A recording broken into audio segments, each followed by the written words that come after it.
Carl here from Brrraaains A Head-Banging Life, gbhblofficial for short, and it's album review time. You saw the title. We are talking about London trio Urne, formed by ex-Hang the Bastard bassist Joe Nally and guitarist Angus Nayar after the former band called it quits. Getting drummer Richard Harris on board in 2018, they gilded their new outfit, Urne as in a funeral urn but using the German spelling for no apparent reason, with the Mountain of Gold EP. Now they return with Serpent Spirit, with a weighty concept based around the central character's struggle as he's pulled between good and evil, darkness and light. Candlelight Records will release Urne's Serpent Spirit on June 25th, 2021. Now I am hard about doing this as a video review. Simply put, I feel like I have put so much content out there about Urne in the last week on the site that people didn't need it. But I figured, you know what? I really want to express to people who would watch and listen to this how great this album is and why I think you should check it out. It is a 10 out of 10. I gave it 10 out of 10 in the written review. We have an interview with Joe as well. You should go check out over on the channel. Good chat for about 30 odd minutes there. And it's just an album that I completely and utterly fell in love with. I was a big fan of Hang the Bastard back in the day, so that was a draw to begin with. But like a lot of albums and stuff we listen to on the site, it's simply about, oh, I haven't heard of this band, let me check them out and do a review for them, and then you discover something you absolutely adore. This is very much the case with Urne. So after the written review, the interview and all of that, it was kind of like, that's Urne, it's out at the end of the week, I don't need to do a video review. But it kept sort of ticking over my head. Get on there, get on camera, tell everyone how brilliant this album is. Because for me, it's impossible to not be pulled to the dark through the sheer delight that this debut album creates.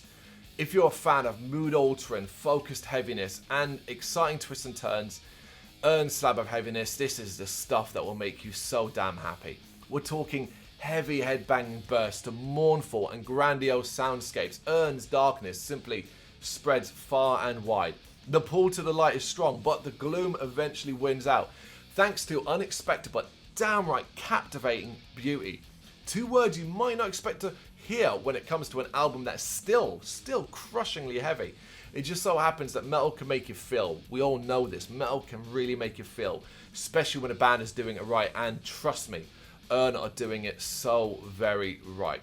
Most, I really believe, will be sold on a gargantuan opening title track as Urne open themselves up, laying things bare and delivering what is an epic slice of progressive tinged, heavy, freaking metal.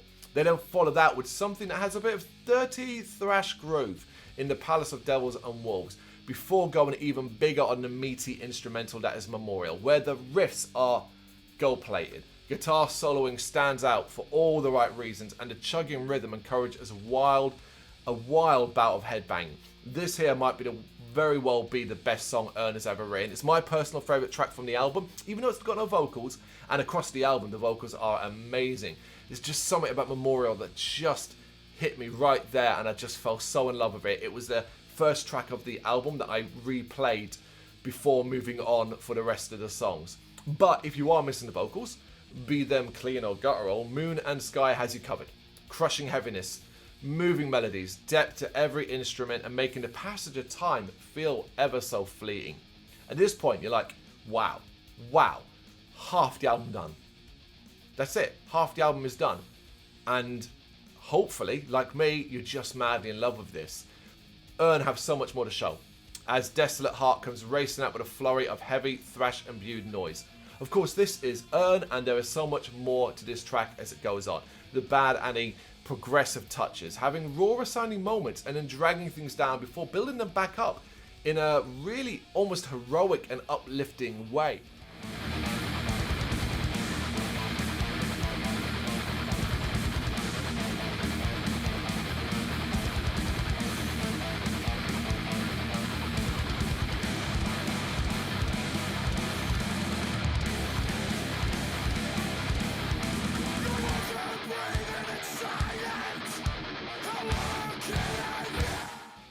I use the word uplifting there loosely, because while I wouldn't call this a depressive listen or anything like that, it's not necessarily something everyone will get from it. It's just something I took from that track. Envy the Dead is the most straightforward Urne are getting on this album, as they blast through a short and choppy bout of modern sounding metal, before Memorial Sing Me to Rest pulls the rug out completely with echoey, heart-wrenching melody and softly sung vocals. It does really power up around the halfway point, but it's still got that emotional depth to it. Another track I absolutely love. Finally, this album of the year contender. I mean, right now, there's been so many great albums. I'm always doing this album of the year contender. Oh, I can't see anything beating this one until the next one comes along. But it wraps up with one last big one. A Tomb So Frail, where calming acoustic melody descends into Urne at their most intense. Raging might be the right word here, such as the vitriol that spills from them. By the end, I mean, you'll be exhausted. I'm exhausted talking about it again. But straight away, I just feel that growth of satisfaction in me. I'm almost immediately going to turn the camera off, finish this review, put it on before you go to bed. It's that captivating for me to listen to.